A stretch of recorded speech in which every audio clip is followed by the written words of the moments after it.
Hi, Evelyn. Good afternoon. Thank you so much for joining us here today at TEDx Women 2020. Welcome.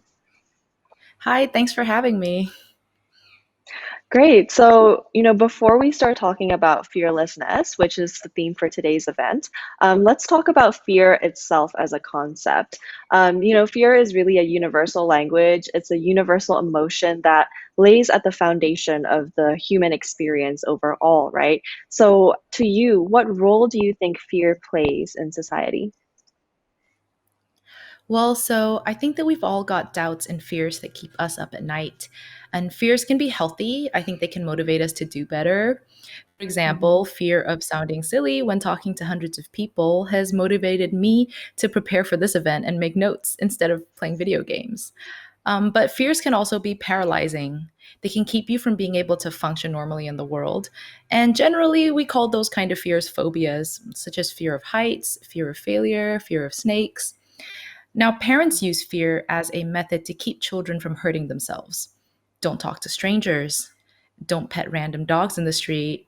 Don't put your hand on the hot stove. Fear is a pretty strong motivator for keeping kids safe. But unfortunately, one day we all have to grow up, and sadly, the world is a scary place.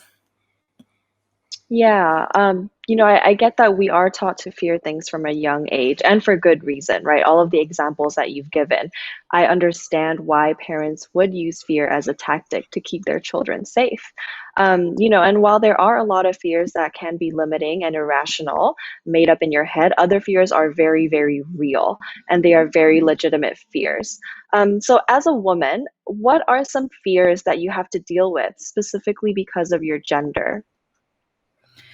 So I think that being a woman, you're taught to a special set of circumstances to fear from quite a young age. So when I went away to university, the first things my parents told me was to never put down my drink when I go out, or I might get drugged and assaulted. Or don't go out alone at night, you might get attacked and raped. Or don't wear that short skirt, it'll make you a target for perverts. Now, I'm sure most of us have heard these concerns repeated to us by older women in our lives, mothers and aunties. They're all very well meaning, and we've probably heard them 100 times. I certainly have. These particular fears seem to revolve around women's sexual purity and virtue. And of course, it's just to keep women safe, but women are taught that we have to be careful in a bunch of ways, or if something terrible happens, that we're responsible for it. So, how often have you heard the victim in a rape or assault being blamed for being out too late or too drunk or too uncareful?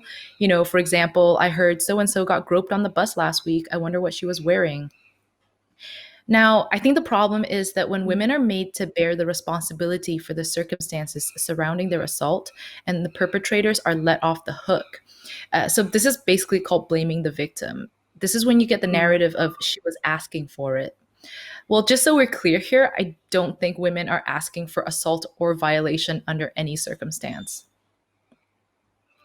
Yeah, let's talk more about this concept of victim blaming. I think it's really important. Like we talked about earlier with parenting as well, I can understand why for a lot of people, your first instinct might be to blame the victim, especially if it's someone that you know and love, because we want these people that we love to be safe and we want to protect them. And when you can't control the world around them, you try to control the way that they act and they behave for their own safety. So we tell them, you should be more careful, don't wear that outfit.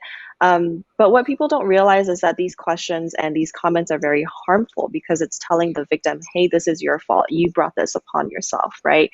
But guess what? No matter what you're wearing as a woman, you are still at risk of being assaulted at the end of the day. And then your example earlier of being groped on a bus, for example, resonated with me.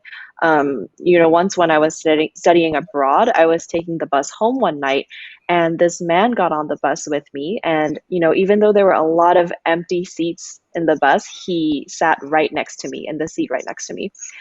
So that was the first red flag, right? And then he kept trying to slide his hand under my thigh in the seat where we were both sitting. And so in moments like these, you sometimes freeze because it takes a moment to realize what's happening and that you are in a dangerous situation.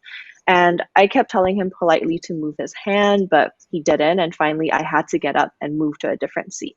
But when I got home, the first thing that I thought, I was upset, I was angry, I was shaken up, but I kept thinking, like, why did I take the bus home alone so late? Why did I wear a skirt that day? And I started blaming myself unintentionally. And so sometimes I do think we victim blame ourselves as well.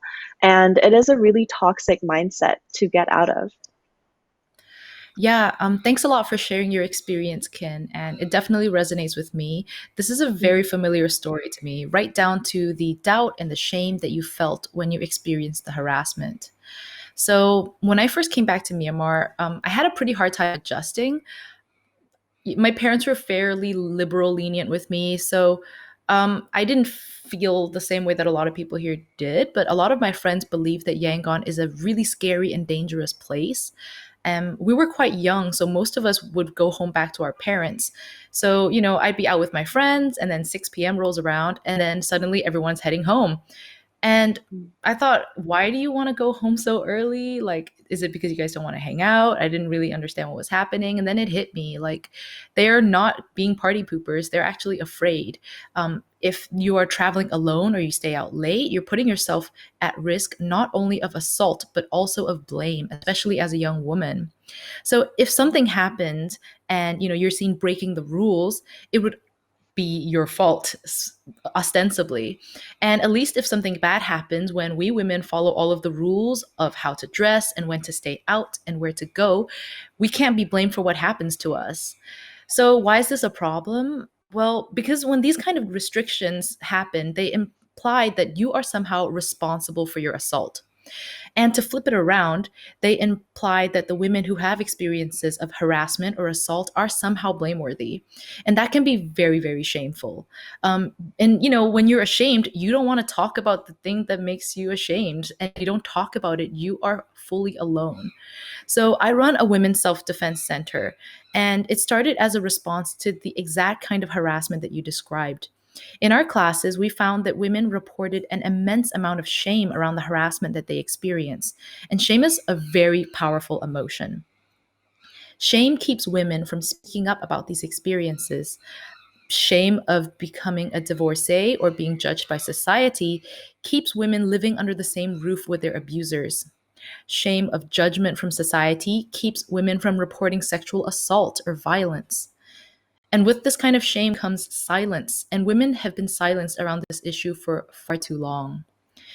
Now, over the last few years, we've collected data from the women who have attended our classes, and here I want to share some of our findings. Now, 82% of respondents to our sexual harassment research survey reported having had some kind of sexual harassment experience in their lifetime.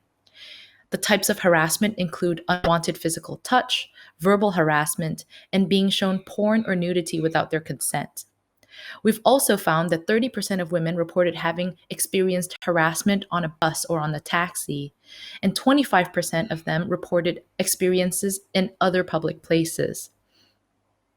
Now, more alarming is that 75% of the respondents had their first experience of harassment before the age of 18, with as many as 30% reporting harassment before the 12.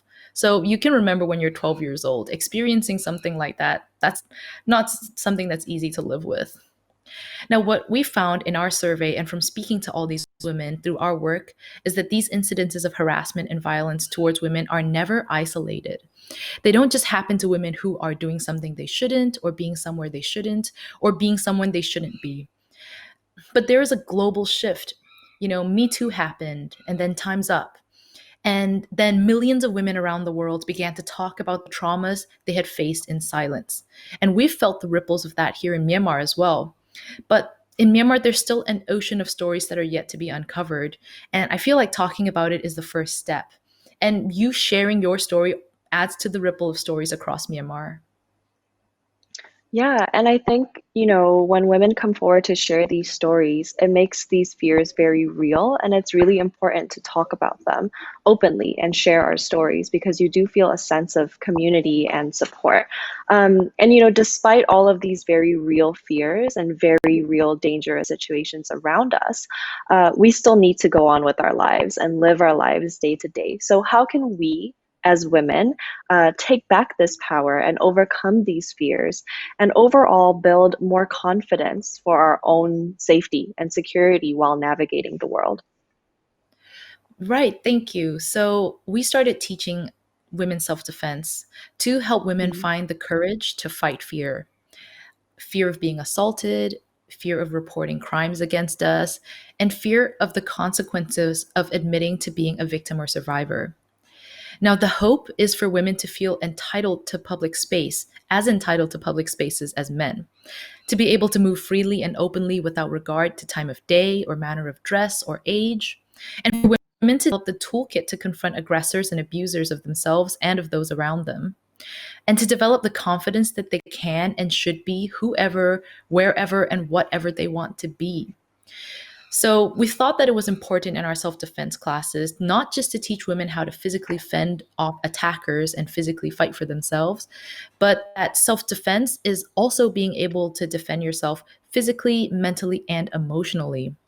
Now, our curriculum includes section on Myanmar law and procedure and sexuality and consent because we believe it's very important to understand yourself, your body, and the laws that govern society to truly be safe. When we don't know how to protect ourselves in these key ways, we can be living with the fear of, if something bad happens to me, I wouldn't know what to do. And by teaching women to defend themselves in these ways, we're teaching them the confidence to stand up for themselves and for those around them. Now, I want to share the story of someone who has been through our classes. So, I first met Kazin when she was 18 years old. She was very shy, very timid, young woman who has signed up to take our self defense classes basically as her first adventure after finishing high school. At least that's how she put it. So, even at that young of an age, she had already gone through multiple experiences of harassment, including from a relative that I feel like it cast a cloud over her shine. And I think something in our program must have resonated with her because after completing the course, she decided to undergo the rigorous 6-month training program to become a self defense teacher. And over the last 4 years, she's developed immensely as a woman and a leader. Today, she works for us as the lead trainer for our center. Now, Kaizen's story reflects my own, and her story rings true for all the women working at our center, myself included. It took me years, even after having dedicated myself to this kind of work, to work through this toxic combination of fear and guilt and shame, to be able to help women overcome these feelings. And I'm personally still working on these today. And my team and I have all come together to work on this issue because we believe that something we experienced or witnessed in our past has compelled us to want to create change. And I believe that a single fearless woman can change her children, her family, and her society. And we want to show women the fearlessness within themselves and to bring courage to Myanmar one woman at a time. Thank you. Thanks, Evelyn, for sharing that. And I think it's something to be really proud of that you were able to make a change quite intimately in all these different women's lives to help them defend themselves, like you said, not just physically, but also emotionally and mentally as well, and to live courageously and fearlessly in society. So, thank you so much for joining us here today.